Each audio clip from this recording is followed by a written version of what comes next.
Hello everyone, आज हम लोग G20 के बारे में जितना भी इम्पोर्टेंट पॉइंट है उनको अच्छे से कवर करने वाले हैं। आप चाहे किसी एग्जाम की प्रिपरेशन करते हो या भारत के एक जिम्मेदार नागरिक हो, आपको इसके बारे में अच्छे से जानना ही चाहिए। सिर्फ आपको पॉलिटिकल न्यूज या भारत इंडिया का विवाद क्या है, यहीं से थोड़ा सा आगे बढ़ के थोड़ा इन सब पॉइंट को भी याद रखिए, जिससे आप लोग जो है डिस्कशन में लाएँ, अपने एग्जाम्स में उनको यूज करें।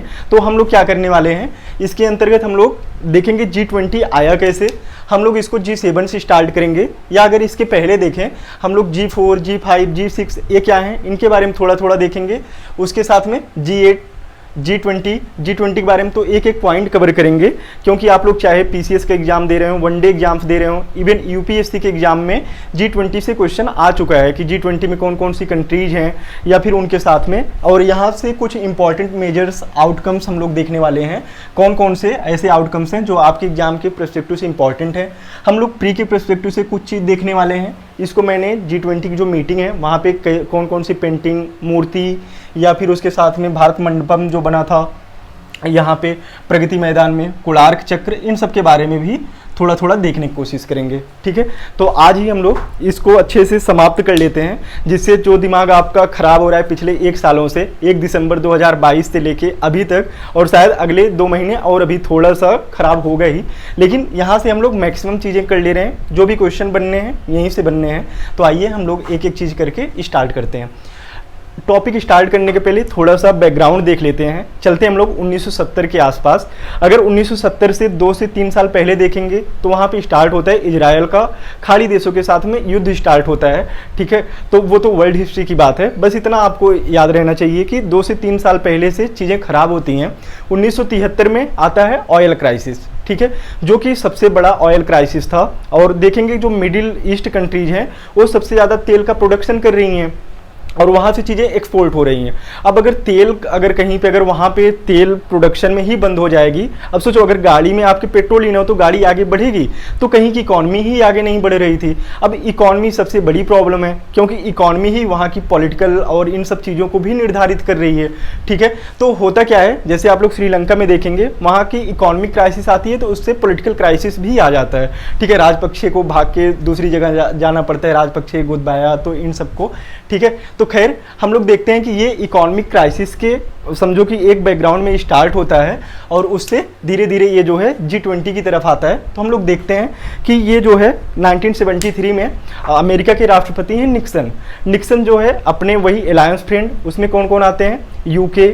ठीक है, वहाँ पे भी डेमोक्रेसी है और उनका भी टेम्परामेंट दोनों का सेम है। यूके के बाद अगर देखेंगे जर्मनी के साथ में फ्रांस भी हमेशा खड़े रहते हैं। तो ये चारों जो है व्हाइट हाउस में बैठते हैं, इसको जो है लाइब्रेरी समिट के रूप में भी जाना जाता है। तो वहाँ पे बैठ के ये डिस्कशन करते हैं कि यार इतना बड़ा ऑयल क्राइसिस हो गया तो इसके बारे में कुछ हम लोग हल निकाल सकते हैं क्या। ठीक है, तो निक्सन बोले कि हाँ क्यों नहीं निकलेगा, मेरा नाम ही निक्सन है, तो आओ निकालते हैं। तो वो क्या करते हैं कि G4 के नाम से एक ग्रुप बना लेते हैं। तो वो लोग जो है सोचते हैं कि ELD इसमें हम लोग मिलेंगे। अब US का सबसे बड़ा अगर देखें कि उसके ऊपर निर्भर कंट्री कौन है, जापान, क्योंकि जब उसके ऊपर वो परमाणु हमला करता है तब से सारी की सारी जिम्मेदारी यूएस से अपने ऊपर ले लेता है।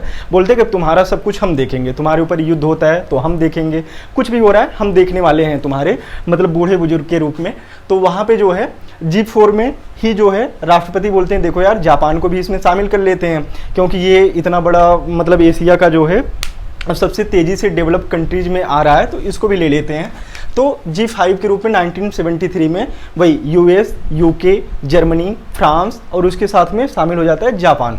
अब बात आगे बढ़ती है, देखेंगे कि 1975 से 1976 के बीच में अगर यूएसए में देख रहे हैं तो वहाँ पे भी घोटाले के मामले में वहाँ के राष्ट्रपति जो है इस्तीफा देते हैं। उसके पहले फ्रांस में भी सेम कंडीशन आ चुकी है। तो उससे क्या हो रहा है कि जो 3-4 कंट्रीज हैं वहाँ पे घोटाले के मामले और उन सब में वहाँ के राष्ट्रपति जो इस्तीफा दे चुके हैं। तो वहाँ पे 1976 में अगर देखेंगे तो फिर से यूएसए के जो राष्ट्रपति हैं फिर से सभी को बुलाते हैं और वहाँ पे जो है इटली भी आके जुड़ जाता है।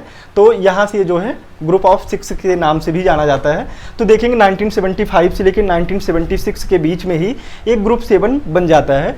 तो G7 कब आता है, 1975 से लेकर 1976 के बीच में। लेकिन अगर एक पर्टिकुलर डेट पूछा जाएगा तो 1975 ही हर एक जगह दिया हुआ है, तो आप लोग वही लिखिएगा। किसके उसमें आया, 1973 का जो ऑयल क्राइसिस था उसके लिए। ठीक है। इसमें अगर कंट्रीज देखेंगे तो दो ले लो, नॉर्थ अमेरिका से यूएस हो गया, उसके ऊपर कौन बैठा है, कनाडा, ठीक है। यूके फ्रांस हमेशा लड़ाई झगड़े इंडिया में भी कर रहे थे, वहाँ पे भी कर रहे थे, तो यूके और फ्रांस को साथ में ले लो, ठीक है।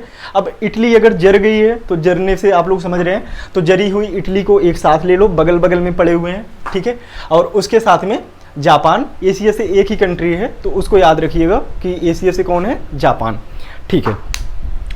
अब यहाँ से अगर एशिया में पूछा कि भैया आप लोगों में से कौन आने वाला है, तो हम लोगों ने बोला कि जापान, ठीक है। तो जा से आप लोग याद रखिएगा। तो 7 कंट्रीज तो ये हो गई, इसको याद रखिएगा क्योंकि यूपीएससी में अगर देखेंगे शायद 2019 या 2020 में पूछ लिया था, इसमें से कौन सी G20 कंट्रीज में आ रही हैं, तो इसलिए G7, G8, G20 सभी इंपॉर्टेंट है, तो आप लोग अच्छे से देखिएगा। इनका काम क्या है, पॉलिटिकल, इकोनॉमिक, इन सब जो इशूज हैं उस पर अच्छे से देखना।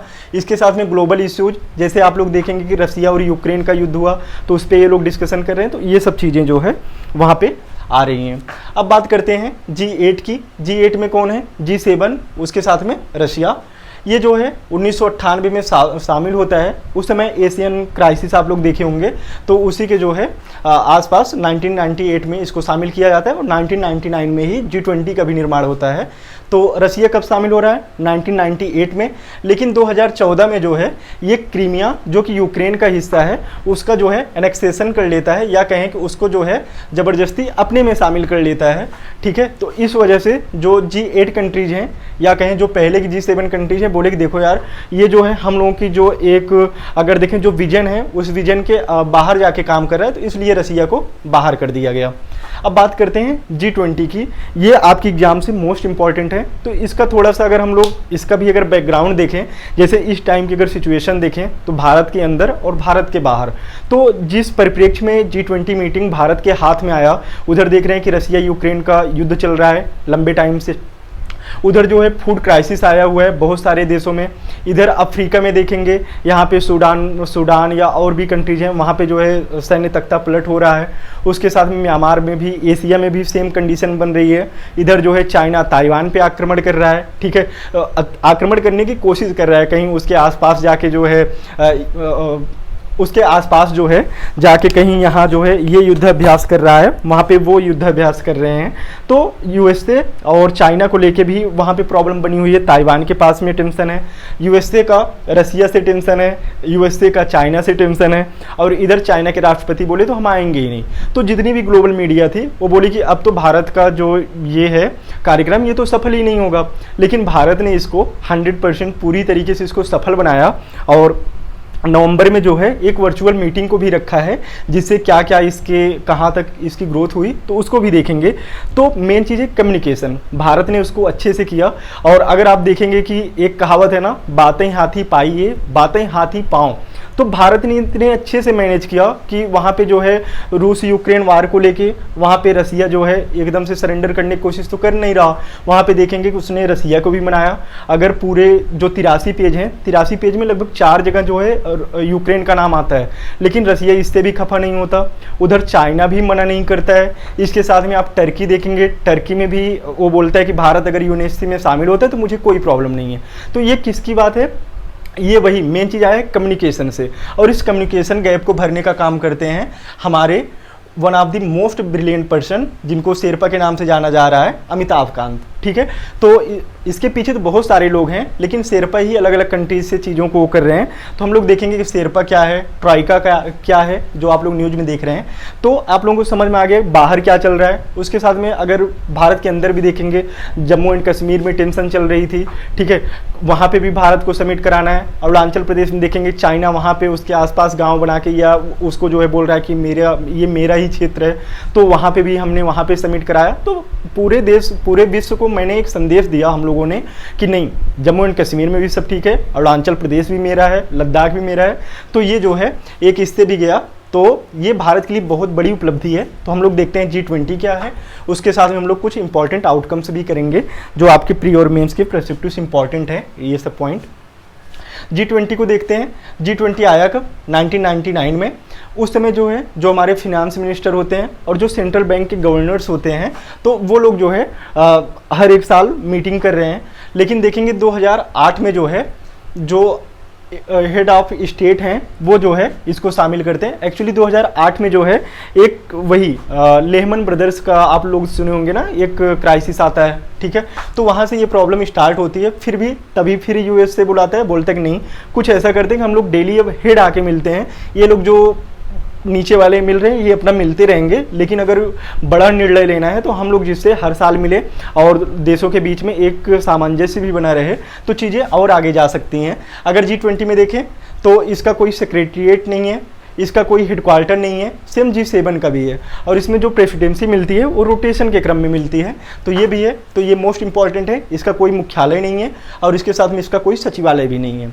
अब बात करते हैं इसमें कितने देश हैं, ठीक है, तो G20 भले है तो एग्जाम में पूछ लेता है, अभी शायद PCS में पूछा था, यूपी PCS के एग्जाम में, तो उसमें ये आया था कि इसमें कितने कंट्रीज हैं, तो उसमें टोटल 19 कंट्री हैं, ठीक है। एक जो है वो यूरोपीय यूनियन है, वो कोई देश नहीं है, ठीक है, तो ये क्या है, कमीशन है यूरोपीय यूनियन।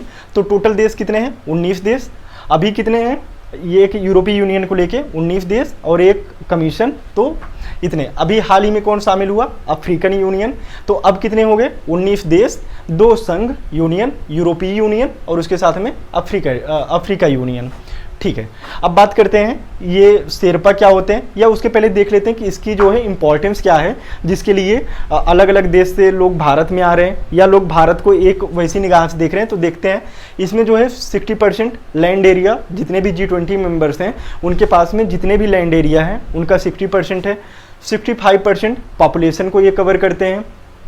उसके साथ में अगर 100 रुपये का ट्रेड हो रहा है उसमें से 75 रुपये का ट्रेड कहाँ से हो रहा है, इन 20 कंट्रीज से।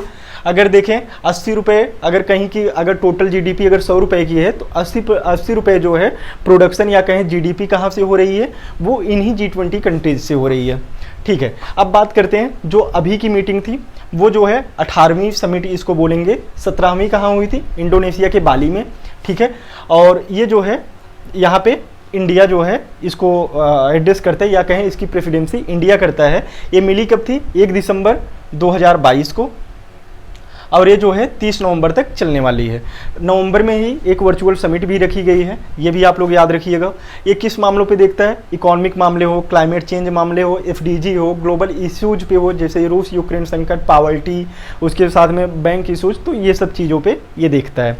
अगर इसकी थीम की बात करें तो इसके पहले अगर ट्राइका देखें, ट्राइका में होता ये है कि जो अभी प्रेजेंट में है, जो पास्ट में था और जो फ्यूचर में होगा, इन तीनों को, जो तीनों प्रेसिडेंसी जिसके जिसके अंडर में रहती है, उन्हीं तीनों कंट्रीज को जो है ट्राइका के रूप में देखा जाता है। तो अभी करंट पे कौन है, इंडिया। इसके पहले पास्ट में कौन था, इंडोनेशिया। अगर फ्यूचर में देखें तो कौन होगा, ब्राज़ील। तो इसी को मिला के ट्राइका बनता है। अब बात करें इसकी जो थीम थी वो क्या थी, वसुधैव कुटुंबकम। ये कहाँ से लिया गया है, महाउपनिषद से, ठीक है। तो ये क्वेश्चन पूछ सकता है कि ये जो है थीम कहाँ से लिया गया है, क्योंकि ये मोस्ट इंपॉर्टेंट है।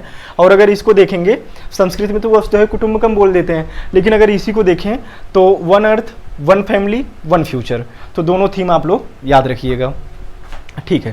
तो इसमें जो है कुछ जैसे G20 कंट्रीज तो हो गई, लेकिन उसके साथ में कुछ को जो है बुलाया भी जाता है, कुछ ऐसे देशों को। तो भारत में बांग्लादेश, मॉरिशस, सिंगापुर, UAE, ठीक है, तो इन सब देशों को बुलाया भी था।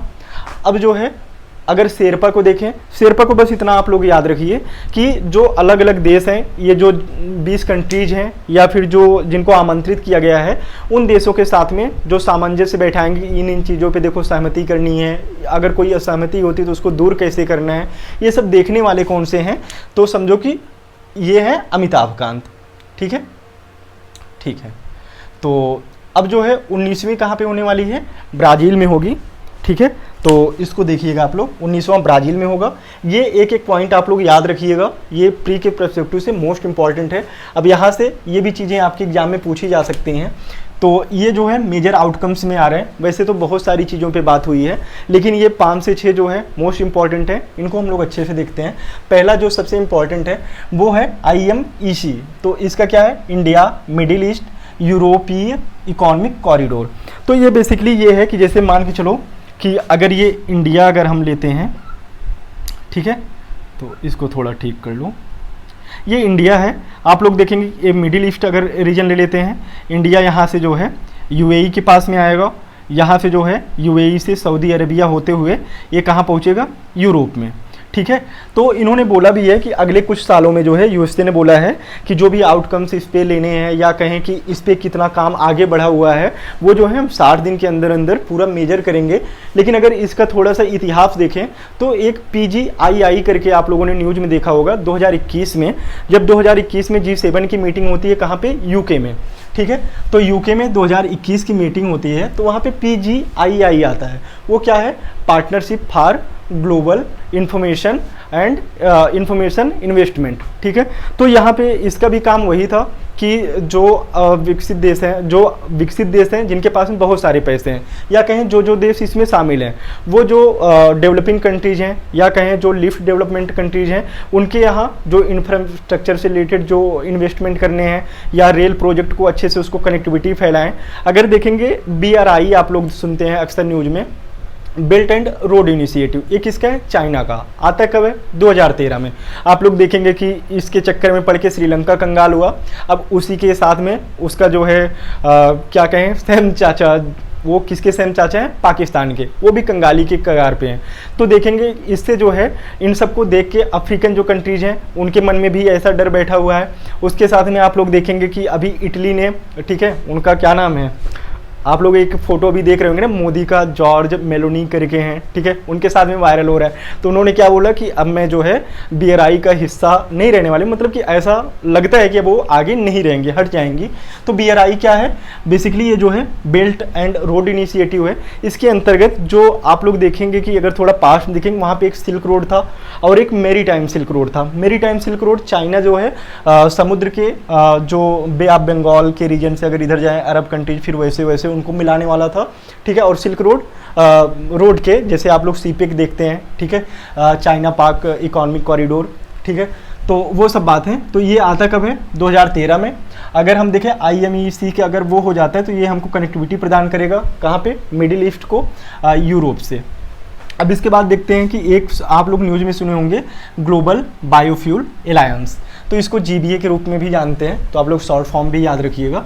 ठीक है, तो इसमें टोटल कितने हैं, 9 कंट्री हैं। 9 कंट्री इसको मिलके लॉन्च करते हैं। आप लोग फोटोज में देखेंगे तो 9 कंट्रीज उसमें आएंगे लॉन्चिंग के टाइम पे। आप लोग टाइम निकाल के जो G20 की समिट की जो 1-1.5 घंटे का वीडियो आपको मिलता है, आप लोग उसको देख लीजिए, थोड़ा पिक्चर समझेंगे कि कैसे वहाँ पे जो है अलग अलग कंट्रीज का क्या उनकी बॉडी लैंग्वेज थी, वो कैसे बोलते हैं। तो इन सब चीज़ों से माइंड में आप लोग इंटरनेशनल अफेयर्स को थोड़ा अच्छे से समझ पाएंगे। तो कहीं पर अगर कुछ भी हो, आप लोग देखें कि अगर हमारे PM गए हैं वहाँ पर उनका कैसा स्वागत हो रहा है। तो जैसे फिजी में गए, वहाँ के जो प्रेसिडेंट हैं वो उनके पैर पे पड़ जाते, तो मतलब उससे क्या चलता है कि उससे एक चीज़ ये पता चलता है कि अच्छा इस देश के साथ में मेरा रिलेशन ठीक ही है। ठीक है, तो उन सब चीज़ों से वो कहीं पे जा रहे हैं। तो आप लोग 10 मिनट 15 मिनट का वीडियो देखते रहिए, उससे क्या होगा, इंटरनेशनल अफेयर्स को समझने में आसानी होगी। ठीक है, तो 9 कंट्रीज देखते हैं, 9 कंट्रीज, उसमें इंडिया भी है।